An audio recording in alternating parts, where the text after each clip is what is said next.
said, we said. My name is John, and today we're going over episode 4 of American Gods. This one's called Git Gone, and this week I have extremely special guests joining me all the way in from Los Angeles. I have John and Mike from Nerd Reactor. Guys, thank you for joining me. So no, thanks for having us. Getting to be in a video, getting to talk about things that we're enjoying. How awesome is that? Absolutely. And and talk about things we're enjoying. I wasn't even planning on doing kind of weekly spoiler reviews of this show, but then, after about 10 minutes in of episode 1, now I'm super hooked to this thing. Oh yeah.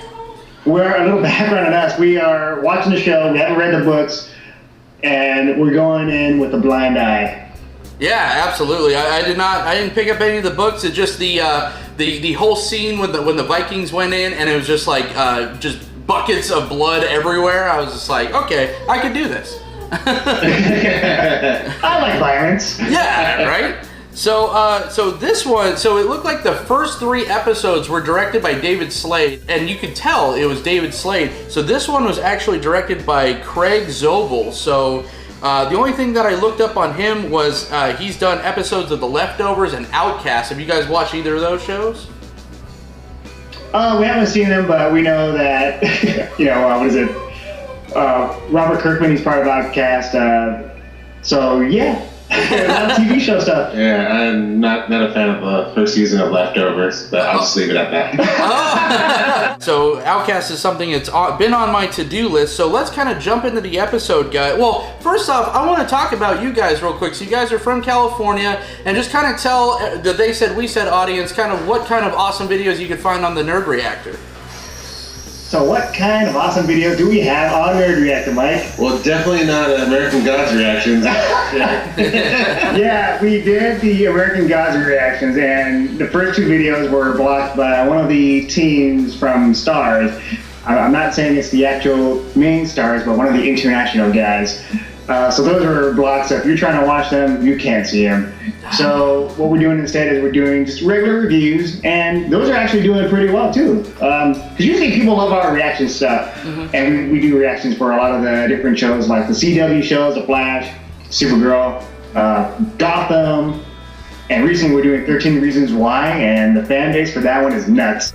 I did that one in just kind of a one-shot, but I noticed you guys have been doing kind of a weekly review on that, and I've really enjoyed your guys' review on 13 Reasons Why. Very underrated show, got a lot of attention, but yeah, it's an excellent show. Very controversial show. Yeah.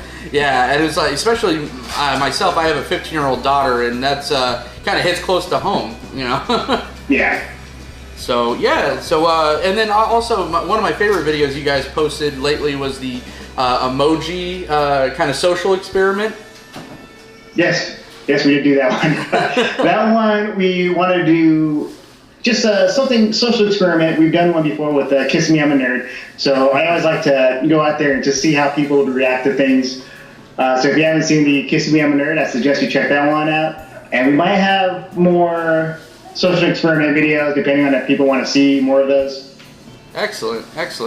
All right, guys. So let's jump into this episode. So right away we get introduced to Laura. We kind of know it's a flashback, and she works at a very Egyptian-themed casino. And working at a kind of themed casino also hit kind of close to home. So. Oh yeah, that's true for you. Yeah. You guys have Luxor, right? Like, is that kind of similar to what was on the show with everyone dressing like Egyptians? It really was. I actually work at Caesars, but yeah, I thought at first I was looking at a Luxor. I thought it was Luxor, but I guess it wasn't. But it was pretty funny. It was pretty dead on. Yeah, I like that scene just because they tricked you into thinking like, oh, are we? Is that like Cleopatra? Or somewhat, but no, it's just a server. Yeah, exactly. It was very old gods themed. So, and then we kind of find out that Laura's kind of aloof, I guess to say the least, when we first see Shadow kind of roll up on her. So, what do you think about the initial reactions that we got from Laura's encounter with Shadow? For just for the initial ones, it was kind of interesting just to see how they met. And all of a sudden, already, he's just trying to like play her, trying to cheat the system. He's like, nah, she's like, she's not having none of it. Right. And it was also interesting because you really get to understand like more about her character, because the first time we see her, she tries to commit suicide, and then like you already kind of notice like something's up with this girl, and then Shadow comes along, but then I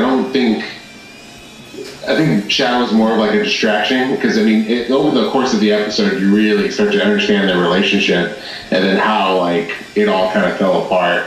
But I mean, just judging from the first time you meet her, you could already tell it's like it wasn't a good start, for them and how they met. Absolutely. We get the introduction to the name of the episode, Git Gone, which actually turned out to be a bug spray. Yeah, that was interesting. Yeah. Yeah, so she's kind of living on the edge. She's taking hot baths with high chemicals. So I mean, is she more on the suicidal side, or is she just more disillusioned? I think she was suicidal. I think she was just tired of this, this day-to-day thing of like the way she was working, and then, I think Shadow was a good distraction, but then, like later in the episode, remember she asked for the bug spray again, and I was just kind of like, Is she willing to commit suicide again while he's there? I don't know, man. It's like the sex isn't doing it for me. I want to. Yep. Yeah, and even that first kind of intimate scene with the two of them, she looked bored the entire time until there was like some heavy smacking involved. Oh yeah, during the whole time she's just staring blankly at the wall, and then all of a sudden, pow, pow, pow. Yeah, Emily Browning plays Laura, and Emily Browning from Lemony Snicket's Series of Unfortunate Events and Sucker Punch. And this, she usually plays kind of a nice girl, I guess. And this one, she's just, a lack of a better term, kind of a stone cold bitch.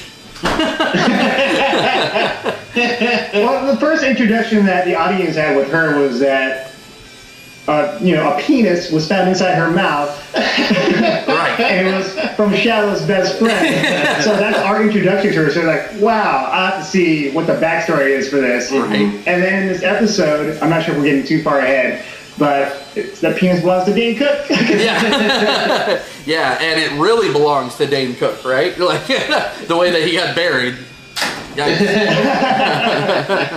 And it was funny, you were looking up on did that penis belong to Dane Cook? Yeah, it's a stuck dick. As Brian Flair divulged in an interview, and I remember I was reading online, and somebody said like I was really enjoying the show until I found out that the dick pic from episode 2 belonged to Dane Cook.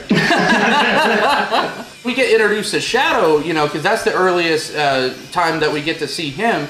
Is he's just kind of this really bad at his job, like scammer. Like he's good with a sleight of hand, but he's just like over cheesing it and just like laying it on too thick, and Laura just sees like completely through it. Yeah. Yeah, and it's so weird too, because like when you first meet him, he's so completely different from when you see him in the first episode. Like he's more broody, and he's more like, I guess you could say Batman-esque in the first episode. But in the first one, he's like, hey. Yeah, he was definitely a little bit charming. Yeah. And you can see why Laura would find some kind of interest with him. Yeah. Until at the very end, he just shows up at the parking lot and says, "Whoa, what are you doing here? Get away from me." Yeah. Creeper alert. Just seeing Dane Cook, just going back to the rest of Dane Cook, we've already kind of discussed a piece of him.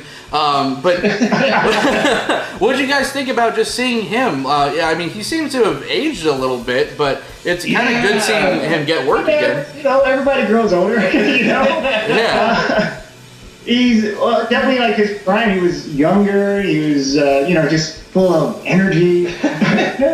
Here, he's slowly getting there. I'm not sure if this is like his time to shine, because he has been on somewhat of a downward spiral and all that. Sure, definitely when they showed him, they showed him from afar for majority of the beginning of the episode, and then when they really closed up on him in a couple of the scenes, I was like, oh my god, he has aged. Yeah. Seriously, especially in the car scene. It's just I'm just not used to seeing Dane Cook like that, you know? I can't remember the last Dane Cook special I saw, you know? Absolutely, yeah. And the close-ups and the face close-ups, he's definitely showing, he's put on some weight, you know, whatever. I mean, we can't all say. Lay off the man! I got the time right. They were married for about, what, 3 years or so. It kind of goes through that time span, and you just see, like you said, just she's going back to the, you know, she wants the bug spray again. She's completely done. She wakes him up in the morning one morning, and he's kind of elated because he thinks that she's pregnant. That's not the case. Yeah.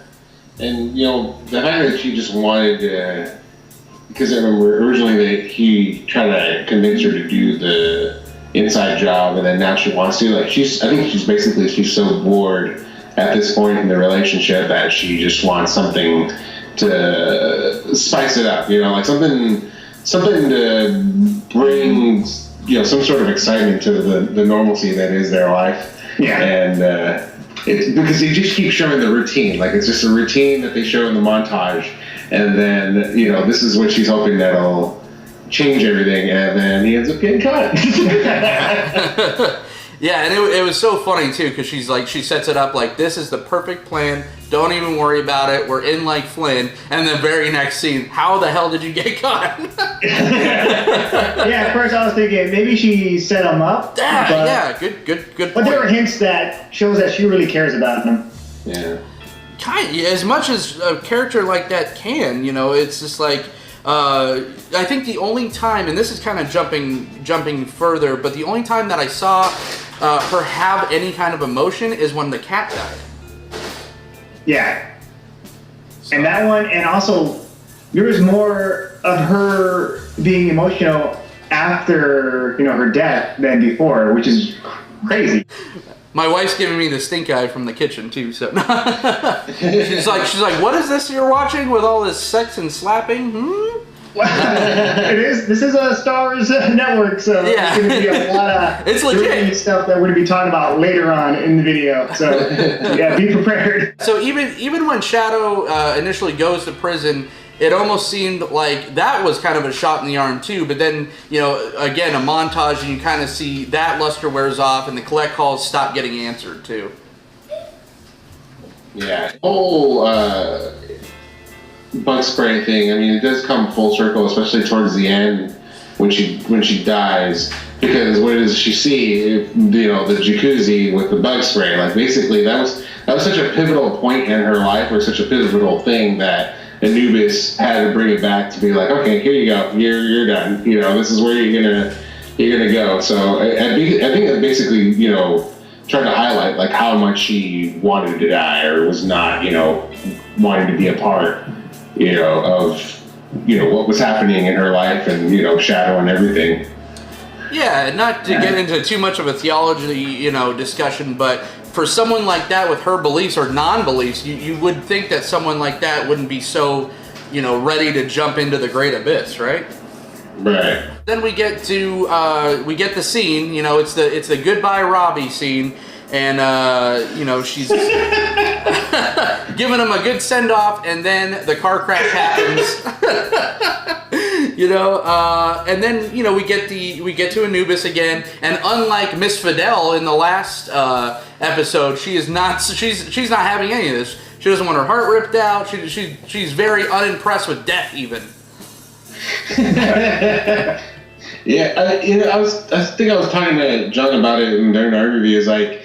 Is Anubis just the whatever, like, standard death god? Like, because I thought like maybe they were gonna try to do something where it's like, unless you believe in him, you see him.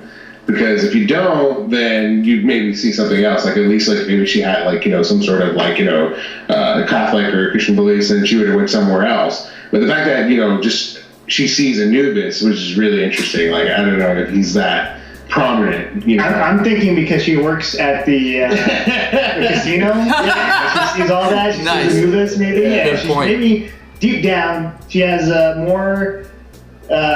You know, just she believes in Anubis more than, let's say, you know, the devil. Typically, she works for Anubis. Yeah. Yeah. Yeah, good point. I didn't even think about the whole aesthetic of the casino playing a role in that. But he even explains that a little bit to the lady that he took prior, because she said, you're in a Muslim house, and he said, yeah, but you know the stories of the Egyptian gods and stuff like this, and so it kind of qualified, I guess. And yeah, I guess when you're a non-believer, you're a complete atheist. You're just a emotional or a spiritual free agent. Like anyone could pick you up. Yeah, oh, that's funny. Yeah, that's good. What's to perk? You want to crack at this? No, I'll take a crack at this. Yeah, this lady's a bitch, so I don't want to. You take her. I like her too. The character for that one, or the actress that plays at the very beginning. Just that small scene, she was just so cool about it. She accepted her fate. Yeah. At first she was like, what do you want? You're going to steal it from me? And then she looks at her body. Oh. Yeah. She just really wanted to make sure someone tried the ratatouille, right? And just going back to the other episode is, that was her cat, but that cat was like up with her in the afterlife. It's just like, that was strange. Well, cats are the gods of the underworld. Oh yeah, it's cats are a huge thing with the Egyptians, and you would see that with the drawings and all that, or even with if an emperor, I think, or dies, they kill the cat too. Yeah, they embalm. Yeah, they mummify the cat. Yeah, so cats are very important in the Egyptian culture. So especially that hairless scrotum-looking cat. So, but yeah, so then we can kind of, it's so funny too, because my note literally says still an asshole in death for our wonderful protagonist for this episode. But so we get to. I want to talk about the cat that Laura has. That died. Yeah. So that's very similar. Just maybe it's all just spreading around, and maybe she is special. Right. I didn't think about that. I mean, makes sense in one way. It's not, just it being a cat. Okay. Yeah.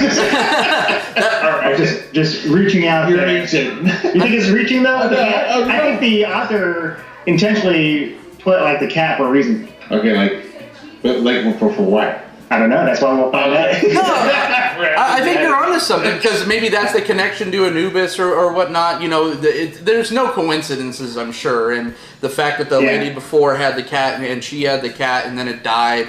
That is very telling.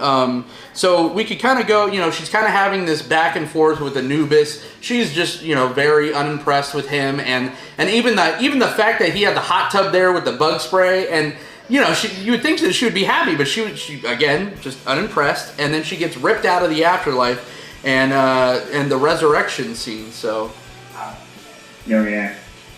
So, does she have the coin inside her, or what happened to the coin? The coin is gone. Yeah. Right. It looked like the coin just went through the coffin, and Man Sweeney, he opens it up. Coin's not there. She's gone. Do you think she has it? Like it's almost like the Vision with the soul gem, maybe like it's inside of her. Like the only way you can get it back is you gotta take it from her. At this point, Mike, I don't think anything's inside her anymore because she expelled everything. You know what I mean? But maybe it's like that was a great scene. Great. It was a scene. That was like probably my favorite scene in the whole episode. Just her going to the bathroom and her friend freaking out. She's like, "Oh my God, get away from me!" So we finally get to we find out who was the one that kind of exploded all of Technical Boy's goons. And for the longest time, I thought it was Wednesday, but it turned out to be Laura. She's not only could come back from the dead, but she now has superpowers. Oh yeah. So these powers, it's like, where did they come from? And who's pulling the strings on this? Or is it just the coin, just giving her powers? Yeah, and then also, like, why did Anubis help her later on? Like, I really didn't understand that. Like, he just shows up, and then he helps make her look normal. And, instead of trying to just bring her back, like, you belong to me, I want to take you to the darkness, but I'm going to wait. So why is he waiting? Yeah, well, it looks like Mr. Ibis, who we first saw in episode 1, I believe, which I don't know. See, and this is not doing a lot of research, or not wanting to do a lot of research on these gods, but do we know who Mr. Ibis is the analog of? And maybe Anubis is working for him. Yeah, because that was weird too, because I was like, who's that guy? And then, Anubis is there, and then he's there, and they haven't yet to, like, introduce him or say him by name. And so, like, the first thing I think I told John was, like, is that Ra? Right? And it could be. Has to be some kind of greater Egyptian god than Anubis is, because Anubis is, the jackal god that brings, the people from, the afterlife to weigh him on the scales and whatnot. So, but in this life, it looks like Mr. Ibis is running that funeral parlor. Right. So yeah. So I don't know. We don't know what his deity is. Mm-hmm.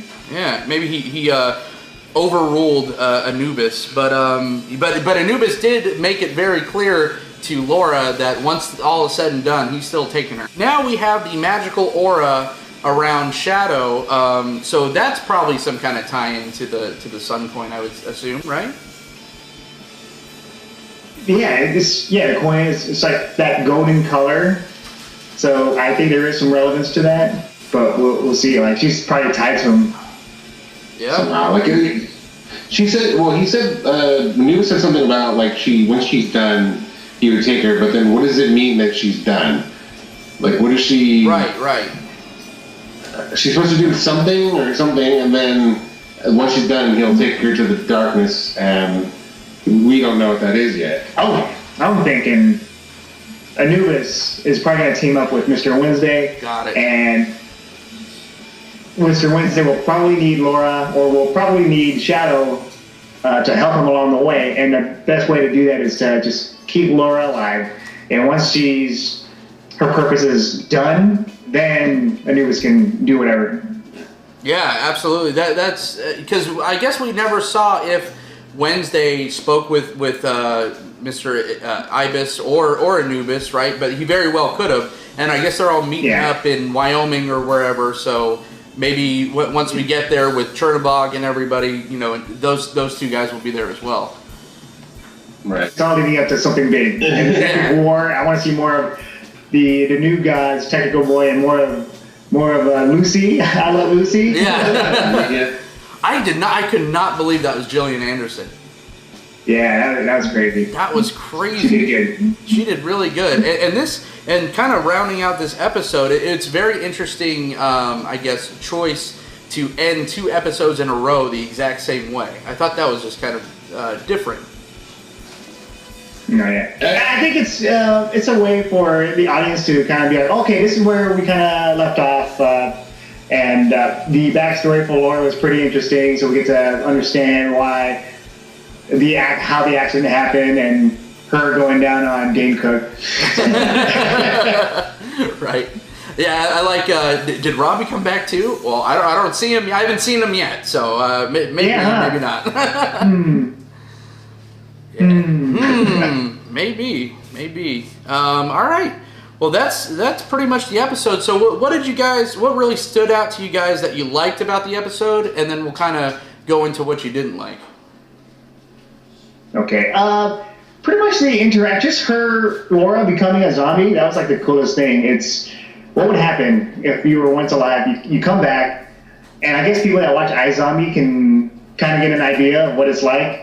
But her arms are, falling apart, and it reminds me of Sally from Nightmare Before Christmas. I was a fan of Nightmare Before Christmas. I was like, okay, that's cool, especially the part where she's trying to sew her arm together. Absolutely.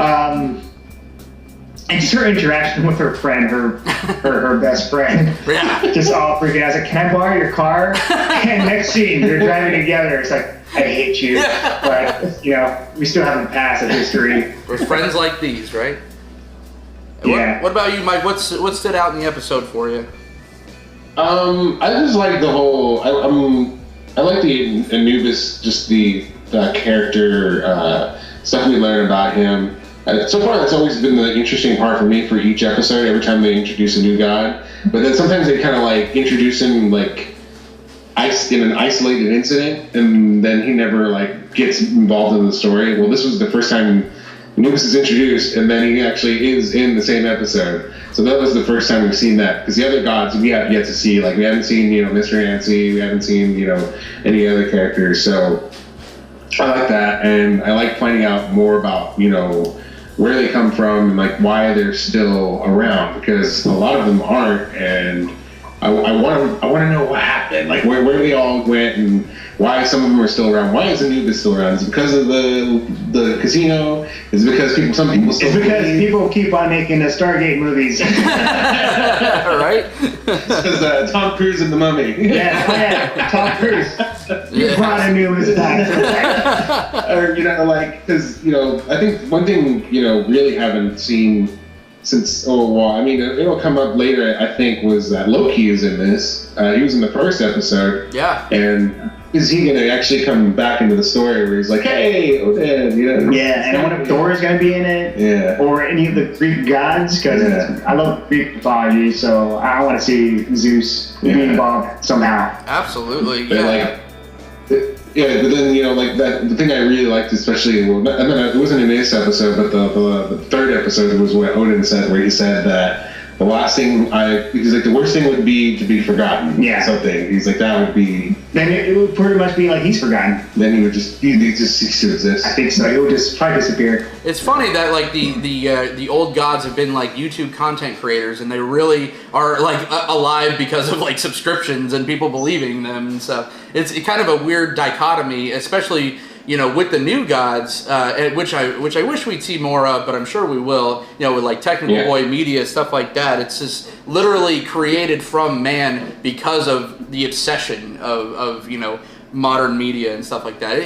The show is just oozing with ideas and just awesomeness, packed into 8 episodes. So this was basically the mid-season finale, even though we're not taking a break, and we haven't even seen one of the top billed actors or characters on the show yet, and that's Crispin Glover's character. So it'll be real interesting to see him come in. He's a total weirdo. Right. Yeah, and I think that's next episode. I think I saw on Brian Fuller's Twitter. I think he said Crispin Glover will be in the next episode.